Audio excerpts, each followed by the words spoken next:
అలాగే వదిలేయకూడదని చెప్పి మేము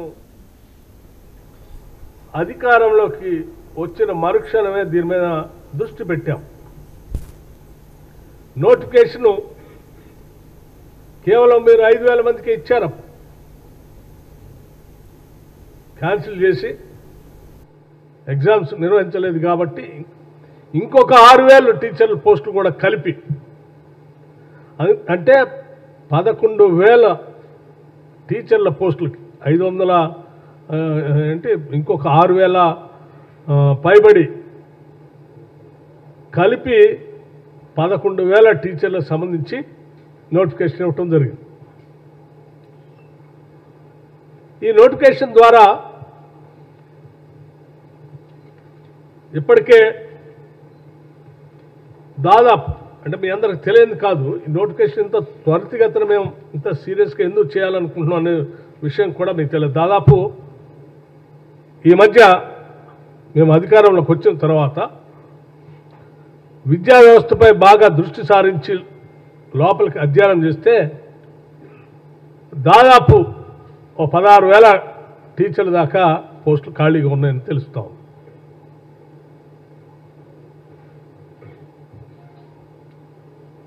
సో నీకు విద్యా వ్యవస్థ ఎంత ఇబ్బందిగా ఉంది, ఇన్ని వేల పోస్టులు ఖాళీగా ఉంటే ఆ పాఠశాలలో చదువుకున్న పేద విద్యార్థుల పరిస్థితి ఒకసారి ఆలోచించి, అందుకే త్వరితగతిన ఈ విద్యాశాఖలో ఆలోచన చేసి దీనిపైన ఒక నిర్లిప్తగా ఉన్నటువంటి విద్యా వ్యవస్థని ముందుకు తీసుకెళ్లనే ఆలోచనతోనే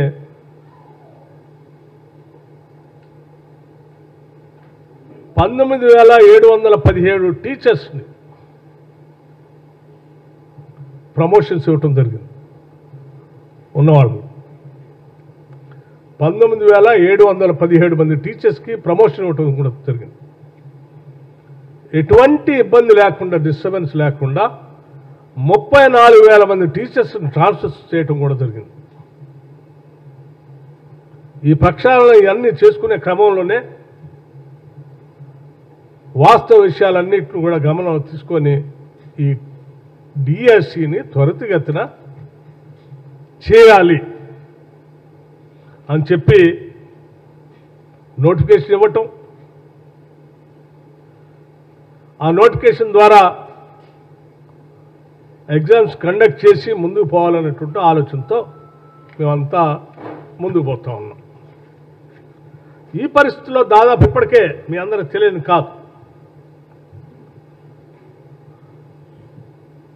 హాల్ టికెట్స్ 11th నైట్ నుంచి 8 PM నుంచి పర్మిషన్ ఇస్తే ఇప్పటికే 2,05,000 మంది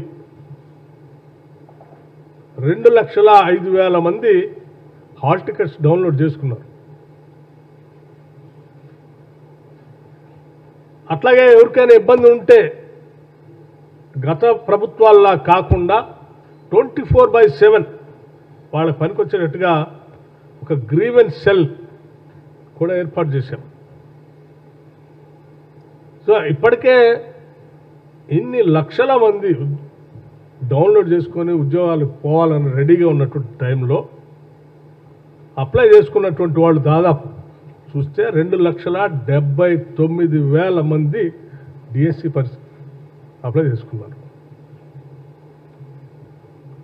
2,79,000 మంది నిరుద్యోగ యువతి యువకులు డిఎస్సి పరీక్షకి అప్లై చేసుకుని 2,05,500 మంది ఇప్పటికే హాల్ టికెట్స్ డౌన్లోడ్ కూడా చేసుకున్నారు. అంటే ఈ విద్యార్థులు గత సంవత్సరం 2023 నుంచే ఆనాటి ఎన్నికలకు ముందు ఇచ్చినటువంటి డిఎస్సి నోటిఫికేషన్ దగ్గర నుంచే ప్రిపేర్ అవుతూ ఉన్నారు. కొన్ని నెలలుగా ఇంకా ఆలస్యం అయితే ఇబ్బంది అవుతున్నటువంటి ఉద్దేశంతోనే వెంటనే నోటిఫికేషన్ ఇచ్చి ఎగ్జామ్ కండక్ట్ చేయాలనే ఆలోచనతో ముందుకు పోతా ఉన్నాం. జూలై 18th నుంచి ఆగస్ట్ 5th వరకు. ఈ క్రమంలో కొద్దిమంది విద్యార్థులు అక్కడక్కడ ఈ డిఎస్సి ఎగ్జామ్ని పోస్ట్పోన్ చేస్తే పోస్ట్పోన్ చేయండి అని విజ్ఞప్తులు రావటం, అట్లాగే కొన్ని చోట్ల ధర్నాలు చేయటం, ఇవన్నీ మనం చూస్తూ ఉన్నాం. అయితే నేను ఈ విద్యార్థులందరికీ ఒకటే విజ్ఞప్తి చేస్తూ ఉన్నాను, మాకేమీ ఈ ప్రకటనలు కానీ, ఉద్యోగాల నోటిఫికేషన్లు కానీ, ఉద్యోగాలు కండక్ట్ చేయటం కానీ కేవలం డిఎస్సి ఒక్కటే కాదు, మీకు తెలియదు కాదు. మేము రాగానే పబ్లిక్ సర్వీస్ కమిషన్ ద్వారా గ్రూప్ 1 పరీక్షకు నోటిఫికేషన్ ఇచ్చాం. 10 ఏళ్ళు టీఆర్ఎస్ ప్రభుత్వం గ్రూప్ 1 పరీక్షలు నిర్వహించలే. పదే అసెంబ్లీలో నేను ఆనాడు సిఎల్పి లీడర్గా అనేక సందర్భాల్లో వాళ్ళకి డిమాండ్ చేశాను. బట్ ఏ ఒక్కరోజు కూడా దాన్ని కంప్లీట్ చేద్దామని ఆలోచన చేయలేదు. చేస్తే పేపర్ లీకు, క్యాన్సిలేషన్. బట్ మేము రాగానే పబ్లిక్ సర్వీస్ కమిషన్ ప్రక్షాళన చేశాం. మీకు తెలిసిందే 19 ఫిబ్రవరి 2024